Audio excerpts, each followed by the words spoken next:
నిజామాబాద్ జిల్లా కేంద్రంలో 5వ టౌన్షిప్ స్టేషన్ పరిధిలో బ్రాహ్మణ కాలనీలో జరిగిన భారీ చోరీ కేసును పోలీసులు 5 రోజుల్లో ఛేదించారు. పక్కా ప్రణాళికలతో పక్కా కాలనీలో నివాసం ఉండే పాత నేరస్తుల చోరీకి పాల్పడినట్లు పోలీసులు గుర్తించారు. 2 పాత నేరస్తులను అరెస్టు చేయగా సూత్రధారితో పాటు మరో 2 పరారీలో ఉన్నారు. జల్సాల కోసం అలవాటు పడిన పాత నేరస్తులు చోరీ చేశారని పోలీసులు తెలిపారు. నిందితులను పట్టుకున్న పై పోలీసు సిబ్బంది అందరినీ సిపి సాయి చైతన్య అభినందించారు.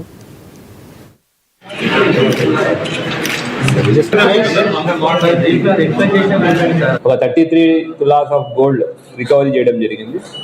విషయానికి వస్తే 23వ తారీఖున మనకి బ్రాహ్మణవాడి ఏరియాలో గోల్డ్ పోయింది అని మనకి ఇన్ఫర్మేషన్ మీద మనకి కంప్లైంట్ చేశారు. సో క్రైమ్ నెంబర్ 194/2025 అని టౌన్ 5 PS క్రైమ్ రిజిస్టర్ చేయడం జరిగింది. గోల్డ్ తర్వాత సిల్వర్ క్యాష్ పోయిందని కంప్లైంట్.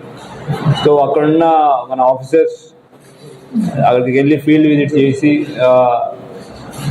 కొన్న ఇన్ఫర్మేషన్ క్లూస్ అవన్నీ కలెక్ట్ చేసుకోవడం వల్ల మనం ఈ కేసులో 2 అక్యూజ్ని పట్టుకోగలిగాం. 33 తులాస్ ఆఫ్ గోల్డ్ రికవర్ చేయగలిగాం.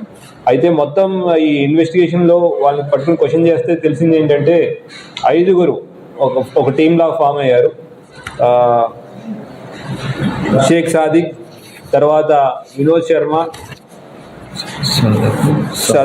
సాదిక్ వినోద్ చౌహాన్, సాయినాథ్, తర్వాత షేక్ సల్మాన్ అలియా సోను అండ్ ఆకాష్, ఈ 5 ఒక టీంలో ఫామ్ చేసి 3వ తారీఖున ఆటోని ప్రశాంత్